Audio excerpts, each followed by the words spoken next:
큰일인데 그럼 이번 지방선거가 진짜 중요하겠네요. 중요하죠. 예, 이 방송을 보시는 특히 이제 그 PK, TK 이쪽 분들이 더 그 유권자들이 더욱 더 깨우쳐가지고 뭔가 좀 중요한 선택을 해야 될 것 같은 그런 상황인데 아까 이번 6.3 지방선거의 기본 성격 규정을 어떻게 하는지에 대해서 말씀을 해주셨었어요. 장동혁 대표가 그렇게 하는 순간 이제 보수 극우 이쪽 심판, 세력 심판 이쪽으로 갈 가능성이 높아졌다.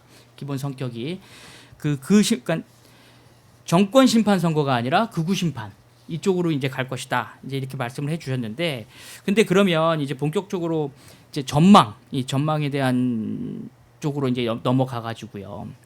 현재 국민의힘을 중심으로 한 보수 진영에는 몇 가지 길이 있는 것 같아요. 제가 한번 보기에는 일단 장동혁의 길이 있고, 그다음에 한동훈의 길이 있고, 이준석의 길이 있고, 또 오세훈의 길이 있고, 뭐 등등 몇 가지 이런 길들이 있는 것 같아요.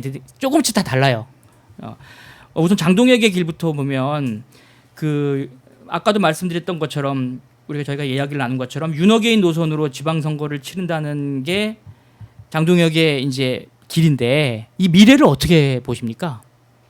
그건 뭐 시간 문제지만 다 자멸자폭으로 갑니다. 이 극우 세력은 끝에 가면은 다 자멸 아니면 자폭입니다. 그 극우 컬트 그룹의 그 행태를 보면 알아요. 국내외로 행태를 보면은 점점 소수화되면서 극단화될 거예요. 특히 이번 선거는 참패가 확실하니까 참패한 다음에도 당권을 계속 유지하려고 하는 과정에서 얼마나 그 추태가 드러나겠습니까? 그러니까 길게 보면 근데 1년 뒤에 장동혁 극우파가 한국에서 어떤 존재일까? 틀림없이 작아져 있을 거라고. 그러나 그 과정에서 많은 비용을 치러야 되고, 그다음에 지금 아까 정확하게 말씀하셨지만은 장동혁과 반대되는 사람이 있잖아요. 예. 반대되는 세력이 또 대안도 있다고. 그러니까 유권자들이 어떤 선택을 하느냐 하는 거죠. 그런데 뭐 오세훈, 한동훈, 차근차근 하나씩 여쭤볼게요. 이준석 이 예. 세 사람이 대안으로 있는 거죠. 예. 그럼 한동훈의 길은 지금 제명 조치를 당한 상태인데, 근데 한때는 이준석 케이스처럼 신당을 만드는 거 아닐까? 뭐 이런 전망도 있었는데 그거하고 좀 다른 것 같아요. 그래서 약간 일종의 백의종군. 그래서 뭐 저는 반드시 돌아옵니다. 이런 메시지를 던지면서 장외에서 세력을 규합하는 그런 이제 길을 가고 있어요. 이 노선은 성공할 거라고 보십니까? 성공할지 여부는 예. 국민 지지를 어느 정도 이제 이끌어내느냐는 건데 예. 우선 명분이 있습니다. 또 옳은 방향 아닙니까? 그러니까 한 대표가 한동훈의 길은 예. 12월 3일 날 정해졌잖아요. 예. 개헌 반대. 예. 그리고 장동혁 씨는 개헌 반대하다가 나중에 유턴해가지고 도로 돌아가 버렸고 해서 그때 당시만 해도 역사적 선택을 정확하게 했으니까 네. 장동혁은 실패할 수밖에 없지만은 한동훈은 성공할 수밖에 없다고 생각합니다. 역사의 힘이란 게 있어요. 그리고 한동훈 전 대표는 개인 실력이 뛰어나고 또 상당한 대중 동원력도 있고요. 그리고 역사의 흐름을 타고 있다고 봅니다. 특히 2월 19일 선고를 해가지고 더 저는 뒷발음을 받는 걸로 봐요. 확인이 됐다. 네, 그래서 근데 이제 구체적으로 정치판에서 네. 어떤 성과를 거두느냐 하는 것은 그분이 뭐 고민할 사안이고 뭐 보선에서 나와가지고 경상도 지역에서 보선에서 나와서 당선되는 것도 하나의 방법일 테고 보선에서 그런 자리가 안 나오면은 자신과 뜻을 같이 하는 사람을 도와주는 뭐 그런 역할을 할 수도 있고 하니까 지금은 뭐 일종의 프리핸드를 갖고 있는 거 아닌가 저는 그런 들어요. 근데 경상도나 뭐 대구, 부산 이런 쪽에서 만약에 보궐에 나와서 당선이 된다면 어떻게 보면 조금 쉬운 선택이라는 또 평가를 받을 수도 있지 않을까요? 어쨌든 거기는 전형적인 보수의 텃밭이잖아요. 이번에는 안 그렇죠. 이번에 만약 부산이나 대구 보선에서 나오면은 국민의힘이 장동혁 계열을 후보로 내세울 것 아닙니까? 예, 자객 공천 일명. 그러면은 보수의 정통성이 어디 있느냐를 가지고 싸우는 거예요. 그건 상당히 중요한. 거기서 만약 이긴다면은 한동훈이 보수의 정통성, 합리적 보수를 대표한다. 해가지고 큰 의미가 있죠. 지면요. 지면 그렇죠. 뭐 조금 타격을 받더라도 뭐 그 아까 말씀한 대로 큰 대세를 탄 사람은 그건 뭐 저도 괜찮아요. 그러나 이길 것 같아요. 그 조 대표님이 여러 차례 사실 한동훈 전 대표를 높게 평가하는 견해를 밝히셨어요. 그죠? 예. 그 지난달 말에 있었던 그 한 전 대표 토크 콘서트에도 참여를 하셨던 걸로 알고 있고.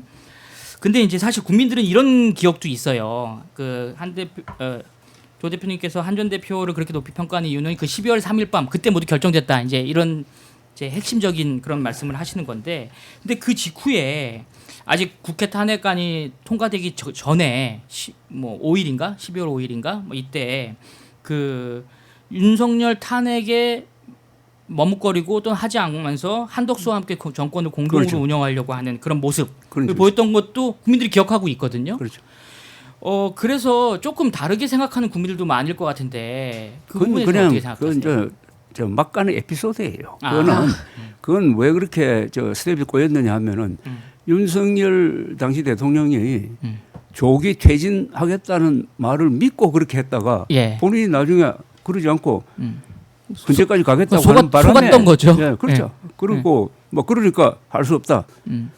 탄핵안을 통과시키겠다 하는 아주 올바른 선택을 한 것 아닙니까? 예. 결국은 올바르게 갔지만 그 중간에 그거는 뭐 대세에는 지장이 예, 없다. 특별히 큰 건 아니고요. 다만 과거에 네. 특수부 검사 시절에 네. 그러면 무리한 수사를 한 것 아니냐 하는 뭐 그런 비판은 난 있을 수 있다고 봅니다. 예. 그리고 뭐 또 어찌됐든 지금은 그렇지만 그 윤석열이 픽한 정치 인문 자체가 또 그래서 이제 바로 위에 꽂힌 대표와 법무부 장관 이렇게 꽂힌 그래서 결국은 공유하는 거 아니냐 배경을 이런 비판도 있을 수 있잖아요. 그거는 12월 3일 행동으로 예. 일단 정리가 된 거죠. 예, 그렇게 말하자면은 총애를 받은 사람이 결정적인 순간에 네. 헌법의 가치를 앞세우면서 딱 들이받아 가지고 네. 친위 쿠데타를 진압하는데 큰 역할을 했다고 하면은 네. 아까 말한 그런 소소한 거는 다 덮여 넘어가는 거죠. 소소한 것이다. 예, 예. 예. 그 혹시 지금은 제명 상태에서 좀 바깥에서 이렇게 백의종 군처럼 하고 있지만 그 지방선거 전에 조기 복귀할 가능성도 혹시 있다고 보시나요? 그러니까 국민의힘에서 뭔가 큰 변화가 있어서 그건 국민의힘에서 장동혁 체제를 와해시켜야죠. 그럼 뭐 비대위원장 뭐 이런 자리도 있을 수 있겠는데 지금 국민의힘 내부의 국회의원들이 워낙 저렇게 무력하니까 그렇게 할 수 있을지. 회의적이시군요. 아니면은 지금까지 앞으로 한 석 달 남았으니까 그 사이에 또 큰 사고가 날 수도 있어요. 아 사고를 공천 하면 때라든지. 예. 그러니까 여러 가능성이 열려 있습니다. 근데 약간 회의적이긴 하지만 그래도 가능성이 아예 없는 것 없는 건 같지는 아니에요. 않다. 없는 이렇게 아니 지난 주말인가 그 아침에 일어나서 사설을 보니까 중요 일간지 10개 그러니까 조선일보에서 한겨레까지 전부 장동혁 규탄을 하고 있더라고요. 이게 민심이거든요. 그런데도 근데 변화가 없잖아요. 왜냐하면 극우파니까 그래요. 이 극우파의 사고방식은 네. 공적 마인드가 없거든요. 자기들 집단이니까 집단끼리 뭉치는데요. 그러니까 그건 아주 이 쓴맛을 봐야 되는데 그건 태양 아래 나와 봐야지. 숨어 있지 말고 그게 바로 선거입니다. 그 두 번째 이제 대안으로 볼 수 있는 게 이준석 개혁신당 대표가처럼 이제 아예 당 밖으로 나가서 소수 집안 자기만의 정당을 만들고 그리고 절대 뭐 국민의힘이랑 연대하지 않겠다 이런 길이라고 볼 수 있을 텐데 그 이준석의 길은 좀 어떻게 보고 계시나요? 지금 이준석 개혁신당 대표의 여지가 좀 생기고 있는 것 같아요. 합리적 보수 세력은 장동혁 국민의힘 후보를 찍지 않을 거라고. 그 합리적 보수가 그러면 누구를 저 택하느냐? 기권하느냐? 대안을 찾는 과정에서 개혁신당 쪽으로 갈 가능성이 있어요. 그런 점에서 이제 이준석 대표의 앞으로의 활동이 좀 주목되고요. 그다음에 한동훈 전 대표가 뭐 당을 만든다고 할 정도의 지금 시간이 남아 있는 건 아닌 것 물리적으로 같고 그것은 지방선거 참패 이후의 시나리오가 될 거예요. 그러면 이준석의 길에서 그 대표님이 보시기에 이준석 그 개혁신당은 최대한 많은 지역구에서 후보를 내야겠네요. 그렇게 생각합니다. 근데 현실적으로 뭐 서울시장 후보도 내고 해가지고 예. 많이 알려져야죠. 예. 예. 그러니까 현실적으로 이게 조금 저 지방선거라는 게 보면은 구의원, 시의원 이렇게 나오면은 그냥 당 보고 찍는 경우가 많거든요. 그렇죠. 예. 그러려면 당을 많이 알려야 되니까. 뭐 서울시장 후보 내겠다고 했지 않습니까? 네. 저 이준석 대표가. 그 이준석 대표가 그런 인지도를 확보하는 측면에서 그러면 이번에 전한기 씨랑 부정선거 끝장 토론하기로 했는데 내일 모레. 예. 인지도 확보 측면에서 일단 효과가 있다고 보실지 좀 궁금하고 그리고 또 계속 말씀하셨던 이 부정선거 음모론 과연 그걸 좀 타파하는 데 있어서 이런 끝장 토론 같은 방식이 좀 효과가 있을지 어떻게 보시는지 궁금합니다. 우선 이준석 대표는 부정선거 음모론과 가장 줄기차게 효과적으로 싸운 사람이에요. 예. 그런 점에서 국민이 감사해야 될 사람이에요. 아, 그 정도로 예, 그 정도로. 공을 세우고 있다. 그래서 이번 토론은 아마 좀 우스꽝스러운 토론이 될 거예요. 아. 잘못하면 저게 또 난장판이 될 가능성도 있어요. 그리고 이성적으로 생각하면 저런 토론은 있어서는 안 돼요. 왜냐하면 거짓말로 밝혀진 사람과 토론하고 하잖아요. 그죠? 어차피 거짓말을 말하는 사람이랑 그러니까 또 토론을 하는 게 태양이 동쪽에서 뜨는 게 아니라 서쪽에서 뜬다는 사람하고 지금 토론하는 거거든요. 지구가 평평하다고 예. 말하는 거죠. 그러니까 이런 토론은 공중파에서는 안 되지. 그래서 저 TV조선이 접었잖아요. 자, 그런데 이제 유튜브에서 하겠다는 건데 이게 하여튼 정상적인 나라에서는 이런 토론이 있을 수가 없어요. 그런데 워낙 믿는 사람들이 많으니까 이번 토론을 통해서 전한길이라는 사람으로 대표되는 이 부정성 음모론자들이 얼마나 엉터리냐 하는 것을 보여주려고 하는 거 아닙니까? 그죠? 그건 나름대로 계산이 있다고 봅니다. 그러면 대표님이 보시기엔 이번 토론회가 부정선거 바이러스에 감염된 사람을 치유하는 데는 어려울 수도 있지만 아직 감염되지 않은 사람들의 예방 백신 역할은 할 수 있을 것 같다 이렇게 생각하시는 그건 거예요? 할 수 있어요. 그건 할 수 있어요. 그 치료는 안 될까요? 치료는 사실상 불가능하다고 보시는 것 같은데요. 내가 보니까 이런 경우에 치료가 되더라고. 스스로 고립감을 느끼는 거야. 그러니까 부정선거 보수라는 걸 음모론을 자신이. 주장을 하면은 친구들도 멀리하고 가족도 멀리하고 이 사회생활이 안 된다라는 걸 느껴야 돼요. 그런데 이 사람들이 잘 뭉치거든 또. 그렇죠. 지금은 굉장히 이제 335 그다음에 두 번째는 언론이 이 사람들을 죽여주면 안 됩니다. 지금까지 부정선거 음모론을 키운 사람들이 누굽니까? 언론, 특히 보수 언론이에요. 어떤 논리로 키웠느냐? 부정선거 의혹이라고 했어요. 아니 부정선거 거짓말인데 왜 의혹이라고 합니까? 의혹이란 말은 언론계에서 70 내지 80%는 사실이다. 그런데 확인이 안 된다. 그래서 의혹 붙여주는 거 아니에요. 부정선거 의혹이라고 작년에 한동안 보도를 했다니까요. 그래가지고 전한길까지 인터뷰를 해가지고 무슨 투사인 것처럼 해준 언론 반성해야죠. 그러니까 부정선거 음모론이 이렇게 커진 데는